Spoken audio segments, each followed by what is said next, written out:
Okay, for Limitless, Bradley Cooper essentially is someone who's attempting to be a writer. And he's ridiculously behind on the book he's working on. Then all of a sudden one day he runs into his ex-brother-in-law who offers him this pill. You know, fully FDA approved, whole 9 yards. Clinical trials, it's good to go. He decides to take it. And he goes from accessing 20% of his brain. I always thought the common idea was you access 10% of your brain, but things might have changed since, I was in high school. To using all of your brain. So essentially you go from having all the randomness in your life to a laser focusing on one thing. So he decides to knock out the book that he's been working on. He also decides, you know what, I want to do other things. Let's play the piano in 3 days. Does some other little things here and there. He realized that he can, essentially triple his money using the stock market. But the problem is, he's only got a small amount of money that he's working with. He goes to a loan shark and gets $100,000. This loan shark pops back up repeatedly. Because as soon as he knows this guy all of a sudden is like, the prophet, the messiah of Wall Street,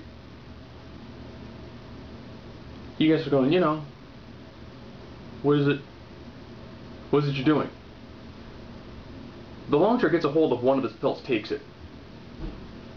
And all of a sudden, the loan shark now knows exactly what it is that he can do. And he wants more of it. So that's one of the subplots constantly going. The other one is, De Niro's character essentially runs this massive energy company. Who's also looking, buying up other companies.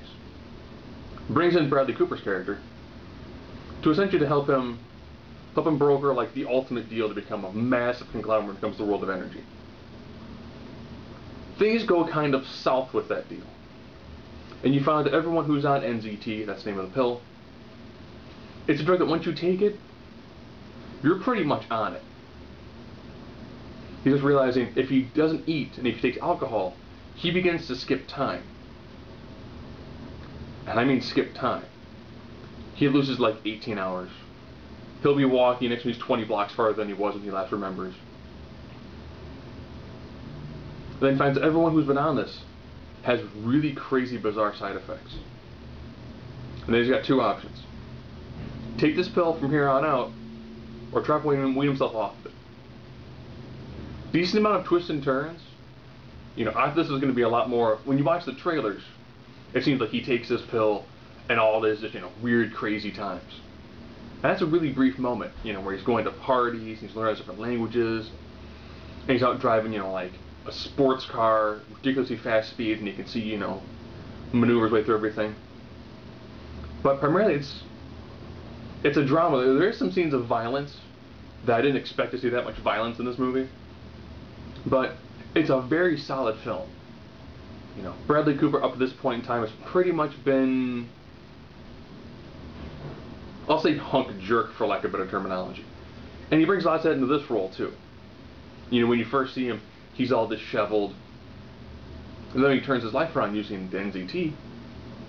He comes up fairly suave and sophisticated. But once he's not on that medication, he drops downhill. He drops downhill fast. And great interplay between him and Robert De Niro. Like, I can't get away too much because there's a decent amount of twists and turns into this that actually make for an overall very, very satisfying movie.